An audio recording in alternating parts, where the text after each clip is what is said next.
Assalamualaikum warahmatullahi wabarakatuh. Perkenalkan nama saya Mutiara, NPM 2008260034. Blok Endokrin, Metabolism, and Nutrition. Baiklah, di sini saya akan menjelaskan mind map saya tentang diabetes mellitus. Diabetes mellitus merupakan suatu kelompok penyakit metabolik dengan karakteristik hiperglikemia yang terjadi karena kelainan sekresi insulin, kerja insulin, atau bisa keduanya. Klasifikasinya ada tipe 1, destruksi sel beta pankreas umumnya berhubungan dengan defisiensi insulin absolut, autoimun, dan idiopatik. Tipe 2 bervariasi, mulai yang dominan resistensi insulin disertai defisiensi insulin reaktif, sampai yang dominan defek sekresi insulin disertai resistensi insulin. Lalu ada DM gestasional, diabetes yang didiagnosis pada trimester kedua atau ketiga kehamilan, di mana sebelum kehamilan tidak didapatkan diabetes. Berarti sebelum hamil dia tidak ada terdapat diabetes, tetapi ketika hamil dia didiagnosa dengan diabetes. Lalu tipe spesifik yang berkaitan dengan penyebab lain, ada sindroma diabetes monogenik, diabetes neonatal, dan penyakit eksokrin pankreas, itu pankreatitis. Lalu ada faktor resiko. Faktor yang dapat diubah yaitu seperti gaya hidup, misalnya dia makan makanan yang cepat saji, kurangnya olahraga, lalu diet yang tidak sehat, obesitas, dan tekanan darah tinggi. Lalu faktor yang tidak dapat diubah, contohnya kayak usia, semakin bertambahnya usia, maka semakin tinggi resiko terkena diabetes mellitus tipe 2. Lalu ada riwayat keluarga, misalnya keluarganya ada diabetes mellitus, maka dia bisa juga terkena diabetes mellitus. Lalu ada ras, biasanya ini kulit hitam, ras Amerika, dan Asia. Lalu ada patofisiologi tipe 1, autoimun menyebabkan infiltrasi limfositik dan kehancuran islet pankreas. Kehancuran memakan waktu, tetapi timbulnya penyakit ini cepat dan dapat terjadi selama beberapa hari sampai minggu. Insulin yang dibutuhkan tubuh tidak dapat terpenuhi karena adanya kekurangan sel beta pankreas yang berfungsi memproduksi insulin.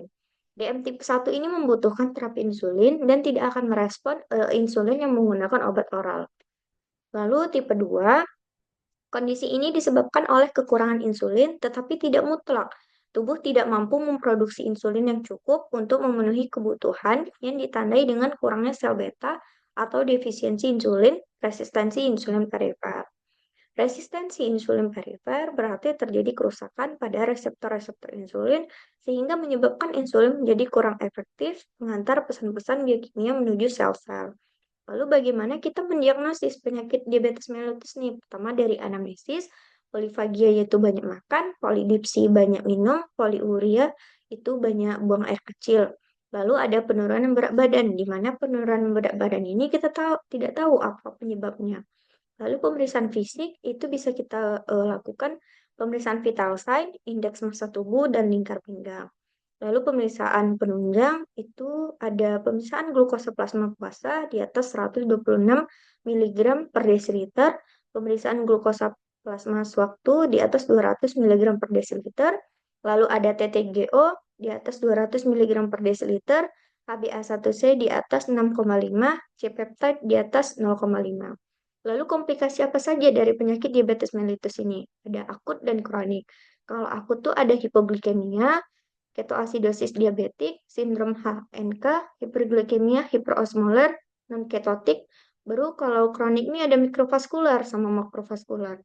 Kalau mikrovaskular ini ada retinopati, yaitu kerusakan pada retina mata, neuropati diabetik, kerusakan pada saraf, nefropati diabetik, itu kerusakan pada ginjal. Lalu ada makrovaskular, penyakit jantung koroner, sama penyakit cerebrovaskular. Lalu apa saja tata laksananya? Itu ada dua, obat anti hiperglikemia oral sama suntik. Kalau oral ini ada peningkat sensitivitas terhadap insulin, insulin sensitizer, itu contohnya ada metformin sama TZD. Lalu ada pemacu sekresi insulin, insulin sekretatogil, itu ada sulfonylurea sama glinit. Lalu ada penghambat alfa glukase, itu contohnya ada akarbose, penghambat enzim dipeptil peptidase 4, penghambat enzim sodium glukos kotransfer 2. Lalu untuk obat anti hiperglikemia suntik itu ada insulin, jenis dan lama kerja insulin itu ada 6, insulin kerja cepat, insulin kerja pendek, insulin kerja menengah, insulin kerja panjang, insulin kerja ultra panjang, sama ada insulin campuran. Lalu efek samping apa aja dari terapi insulin ini? Itu terjadinya hipoglikemia dan reaksi alergi terhadap insulin. Lalu edukasi apa yang bisa kita kasih pada pasien diabetes mellitus nih? Pertama, kita edukasi tentang penyakitnya, apa aja faktor risikonya, apa aja etiologinya. Terus tuh kita edukasi juga tentang perawatan untuk kakinya, harus menggunakan alas kaki dan jangan sampai luka. Kalau luka itu harus dibersihkan dengan bersih. Lalu gaya hidupnya mungkin bisa kita bilang jangan terlalu banyak mengonsumsi gula. Mungkin, cukup sekian presentasi dari saya, ini referensinya.